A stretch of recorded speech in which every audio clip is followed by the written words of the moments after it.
नमस्कार दोस्तों, मैं हूं सुनील नालाखंडे और आप देख रहे हैं मेरा ये यूट्यूब चैनल हम लोग।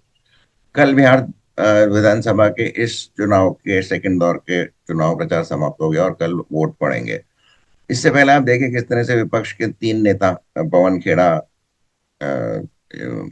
अखिलेश यादव, तेजस्वी यादव चुनाव को किस तरह उसके बारे में बात कर रहे हैं और जो एंटिसिपेटेड शायद उनके हार है उसको कवर अप करने की कोशिश कर रहे हैं।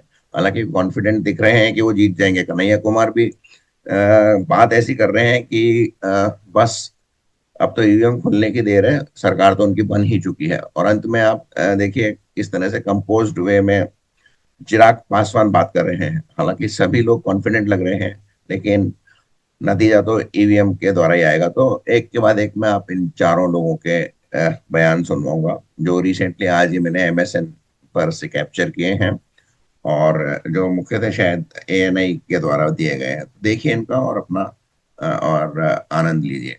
ये बयान सुनिए।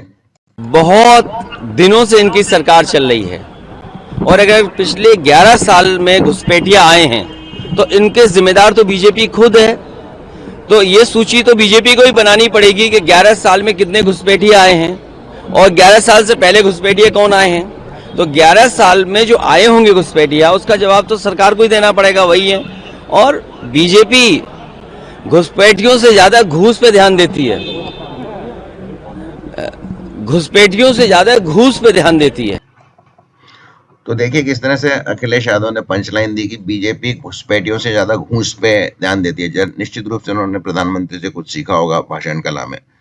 दूसरी बात है कि जब बीजेपी घुसपैठियों की खोज कर रही है तो फिर अखिलेश यादव को क्यों मिर्ची लग रही है। मिर्ची लालू प्रसाद यादव को भी लग रही है, राहुल गांधी को भी लग रही है और सबसे ज्यादा लग रही है ममता बनर्जी को। समय पहले अपने एक वीडियो में कहा था कि कांग्रेस डायनेस्टिक पार्टी नहीं है, एक वंशवादी पार्टी नहीं है, वो एक दरबारियों की पार्टी है। और एक दरबारी जो आपके सामने इस समय स्क्रीन पर है, पवन खेड़ा, जो कि उनके मीडिया प्रभारी हैं। सुनिए उनको वो क्या कह रहे हैं।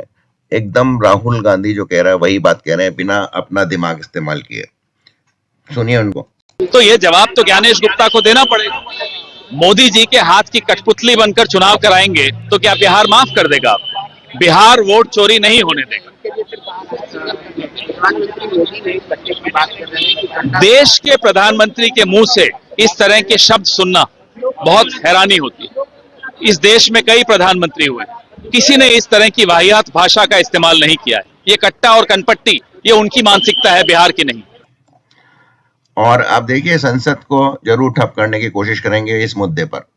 पोजीशन के तीसरे खिलाड़ी हैं बिहार में इंडिया गठबंधन के, और ये भी एक तरह से चुनाव आयोग को ब्लेम कर रहे हैं। और फिर वही कहानी कि अगर आप हार गए तो ये रीजन रहा और अगर जीत गए तो फिर हमने वोट चोरी रोक दी। जनता के मुद्दों और वो सब भाड़ में गए। सुनिए तेजस्वी यादव क्या कह रहे हैं। अब देखिए चुनाव हो गया, लेकिन 3 दिन, पहला चरण का 3 दिन हो गया लगभग, और 3 दिन बाद भी इलेक्शन कमीशन ने, चुनाव आयोग ने अभी तक ये नहीं बताया कि महिलाओं का कितना मतदान हुआ और पुरुषों का कितना मतदान हुआ। ये आंकड़े क्यों छुपाए जाते हैं? वीवीपैट के पर्चे जो है सड़कों पे फेंके मिले, सीसीटीवी बंद हो जा रहा है। तो ये चुनाव आयोग को स्पष्ट करना चाहिए कि ऐसा क्यों हो रहा है। और 3 दिन हो गया और अब तक आपने वोट की प्रतिशत नहीं बताई है। पहले तो उसी दिन पता चल जाता था, शाम में पता चल जाता था। अब 3 दिन हो गया, 3 दिन बाद भी लोगों को नहीं पता कि कितना महिला कितना पुरुष जो है मतदान किया है। भाई ये छुपाया क्यों जा रहा है? तो चुनाव आयोग को जो है जवाब देना। खिसियानी बिल्ली खम्बा नोचे। तो एक और इंडी गठबंधन के युवा नेता जो कभी अपने आप को राष्ट्रीय स्तर पर और प्रधानमंत्री के रूप में भी देख रहे थे, कन्हैया कुमार, जिनको तेजस्वी यादव ने ट्रक पे नहीं चढ़ने दिया। बिहार में डबल इंजन की बेकार और बीमार सरकार है और ये दोनों इंजन 2 दिशाओं में चल रही है, इसीलिए दोनों इंजन धुआं फेंक रहा है। कितनी भी कोशिश कर ले, बिहार में बदलाव की आहट है और इनकी तमाम कोशिशों के बावजूद यह देखने को मिल रहा है कि दूसरे चरण का अंतिम दिन का आज चुनाव प्रचार है और ये अंत नहीं है। बिहार में बदलाव की शुरुआत जो पहले चरण में हुई है वो दूसरे चरण में देखने को मिलेगा। उनकी तमाम सीसीटीवी, स्ट्रॉन्ग रूम, फर्जी पर्ची जो भी सामने आ रहा है, बिहार का जनता इसको मुंहतोड़ जवाब देगी। ये तो उसी दिन पता लगेगा जब वोट मतपत्तियां ईवीएम खुलेंगी।